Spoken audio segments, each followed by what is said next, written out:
आपके वालिद साहब क्या चाहते थे कि आप क्या बने? उन्होंने कभी ऐसा बोला नहीं, क्योंकि मैं 15 साल की उम्र का था जब उनकी फौत हो गई, तो ऐसा कभी हमको मौका नहीं मिला कि वो बताएं क्या बनूं। लेकिन एक दो बातें बोलते थे जो मैं अभी तक याद रखता हूं कि यार जिस चीज में दिली खुशी हो वो बनना। और एक बात और बोलते थे कि वो मैं उनको बहुत बहुत करीब था, मैं उनके मेरे दोस्त जैसे थे, तो हमेशा बोलते थे यार काम करना और ना करो तो वो भी ठीक है, क्योंकि जो कुछ नहीं करते वो कमाल करते हैं। तो अगर ना दिल जाए तो मत करना। तो वो बड़े पोएटिक से थे। उन्होंने कभी मुझे नहीं कहा कि कुछ बनना, एक्सेप्ट वो कहते थे हॉकी जरूर खेलना, हमारा नेशनल स्पोर्ट है। वो खुद खेलते थे, तो I learn a bit of hockey. ऐसा नहीं कि मैं बहुत अच्छा हो गया, लेकिन सिर्फ उनको यह था कि स्पोर्ट्स जरूर करना और उसके बाद जो दिल में आए वो करते क्या थे? कमाल करते थे। नहीं, वो पहले वो लॉयर थे, लेकिन उन्होंने प्रैक्टिस नहीं किया, उनको लगा वो ठीक नहीं है। इंडिया के शायद, जहां तक मुझको मेरी मालूमात है, यंगेस्ट फ्रीडम फाइटर हैं। ताम्रपत्र मिला हुआ है उन्हें, और 14 या 15 साल की उम्र में जेल में भी गए थे फ्रीडम स्ट्रगल में। आई थिंक मौलाना अब्दुल कलाम आजाद के अगेंस्ट इलेक्शन भी लड़ा था, हार भी गए थे। और उसके बाद वो बहुत बड़ा उन्होंने एक बिजनेस किया, कारोबार किया फर्नीचर का, वो फेल हो गया। फिर ट्रांसपोर्टेशन का वो फेल हो गया। फिर उसके बाद रेस्टोरेंट का वो फेल हो गया। फिर आखिर में फ्रीडम फाइटर्स को एक छोटी सी कियोस्क दी जाती थी विलिंगडन हॉस्पिटल के पीछे दिल्ली में, छोटा सा। कहाँ पे? तो विलिंगडन हॉस्पिटल दिल्ली में। तो वो छोटे से कियोस्क में चाय बनाकर बेचते थे, और वो MA LLB थे, बहुत पढ़े लिखे थे, और मैं जो कुछ भी हूँ उनसे ही सीखा हूँ। और उन्होंने ना पॉलिटिक्स ज्वाइन की, ना कोई फायदा उठाया अपने फ्रीडम फाइटर होने का, बहुत ऑनेस्ट थे। और आखिर दिनों में उन्होंने नेशनल स्कूल ऑफ ड्रामा में उसकी मेस भी चलाते थे। मैं आपको पूछने वाला था कि मुझे जब पता लगा कि आपके वालिद, आपके father national school of drama में कैंटीन चलाते थे या मेस चलाते थे, तो I was very surprised, because I think मैंने ज्वाइन किया 75-78 से, और वो 74 तक वहां पर थे जी। और आप ये सारे एक्टर्स को वहां मिलते रहते थे। एक्चुअली कुछ अजीब सा रीजन है कि मैं एक्टर बन गया। मुझे लगता नहीं था मैं एक्टर बनूंगा, या ऐसी कोई सोच नहीं थी, फैमिली में कोई नहीं था कि एक्टिंग करेंगे। लेकिन मुझे लगता है वो फॉर्मेटिव ईयर्स थे। मैं सेंट कोलंबस स्कूल में पढ़ता था, जो गोल मार्केट में था, और मैं मॉडर्न स्कूल में 12 खंबा रोड में अपनी बहन को लेने आता था। उनका स्कूल 3:30-4 बजे खत्म होता था। तो वो वक्फा जो था 1 बजे से 4 बजे, मैं आके नेशनल स्कूल ऑफ ड्रामा में बैठता था।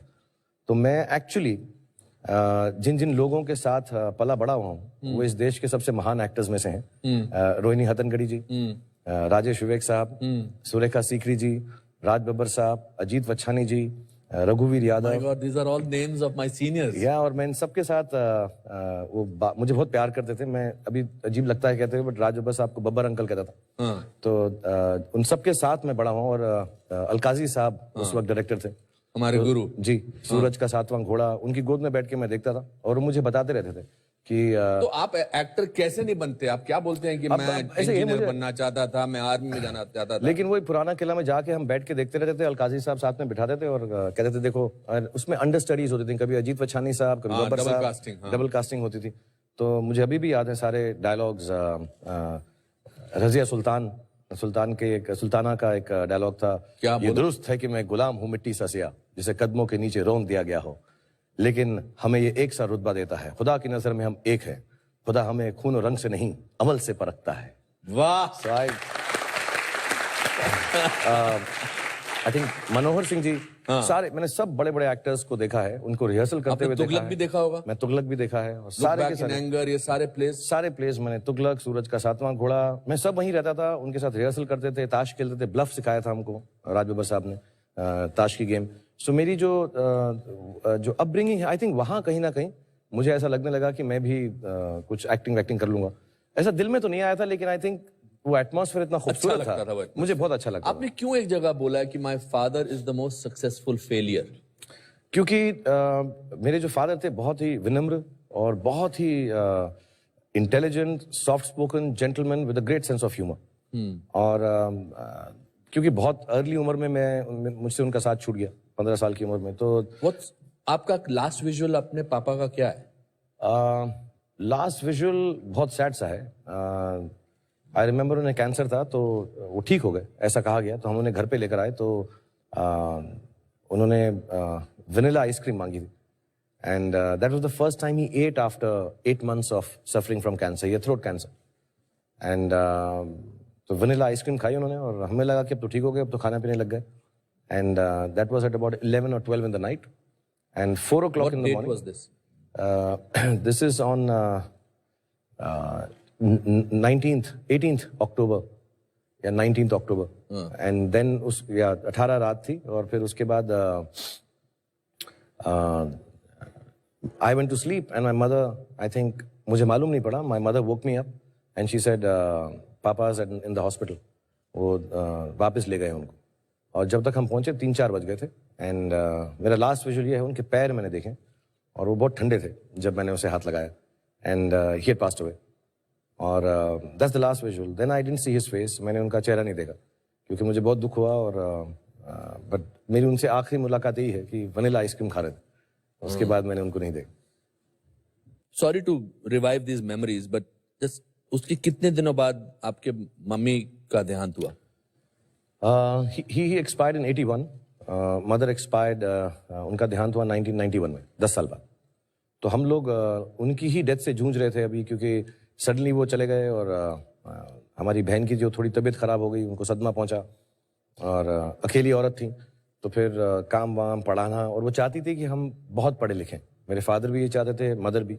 तो मुझे उनकी फौत के बाद मालूम पड़ा कि उन्होंने कितने लोगों से कर्जे लिए, कितनी मेहनत की, कि मैं और मेरी बहन जो है, मेरी बहन भी MLLB है, मैं खुद मास्टर्स हूँ. मैंने डिग्री नहीं खत्म की लेकिन मैस कम्युनिकेशन से. लेकिन उन्होंने कहा कि तुम पढ़ना ज़रूर. और मुझे अभी भी याद है, उस ज़माने में फ़ीस देने में तकलीफ़ होती थी, लेकिन वो बेचारी कहीं ना कहीं से जुगाड़ करके, मेहनत करके आई थिंक वो काम करती रही. तो वो 4-5 साल तो उसी सदमे में निकल गए कि फादर की डेथ हो गई. और जब तक हम उससे बाहर निकलने वाले थे, हमारी जो माँ थी बिल्कुल हेल्दी थी, बट सडनली एक दिन रात को उनको ऐसा कुछ दर्द हुआ पैर में और गए. उन्होंने कहा डायबिटीज़ है, और देखते देखते 1.5 महीने में उनकी भी डेथ हो गई. आप पार्किंग लॉट में प्रे कर रहे थे और आप वापस नहीं जा रहे थे अपनी मम्मी को मिलने, क्योंकि आपको लगता था कि अगर मैं प्रे करता रहूंगा तो my mother will not pass away. या बत्रा हॉस्पिटल है दिल्ली में. हाँ. और उसके ICU में थी. उस जमाने में ICU में अंदर नहीं जाने देते थे, अब तो सबको जाने देते हैं. तो मुझे किसी ने कहा कि तुम दुआ करते रहो, और जब तक दुआ जारी रहती है तब तक अल्लाह मियाँ जो हैं सुनते रहते हैं.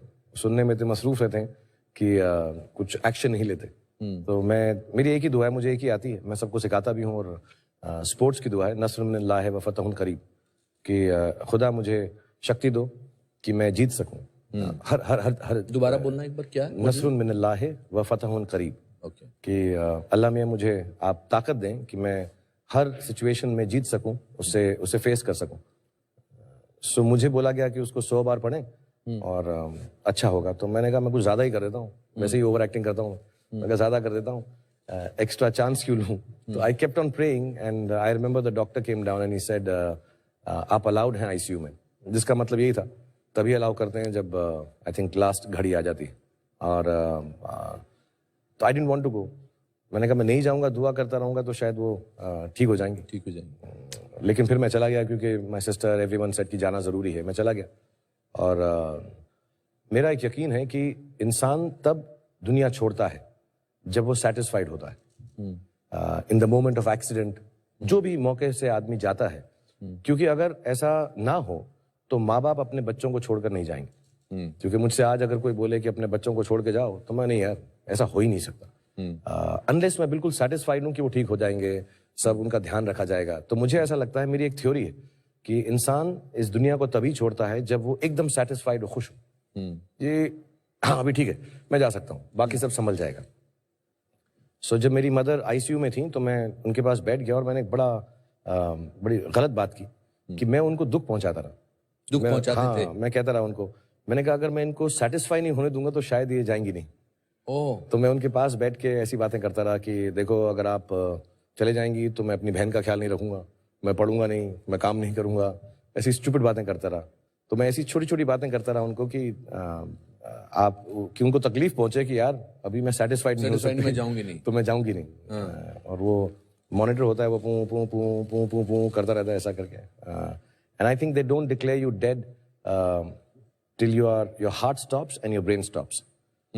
तो वो कभी कभी ऐसा 250 पे जाता था, फिर 5 पे आ जाता था, 250 पे जाता था। जब 250 पे जाता लगता कि यार डिससेटिस्फाई हो गई। बट आई थिंक ये सब बिलीफ होते हैं बचपने के। उनको जाना ही था और शायद वो सेटिस्फाइड थी कि मैं अपनी बहन का भी ख्याल रखूंगा, जिंदगी में ठीक ठाक कर लूंगा। तो God knows better and mother knows the best.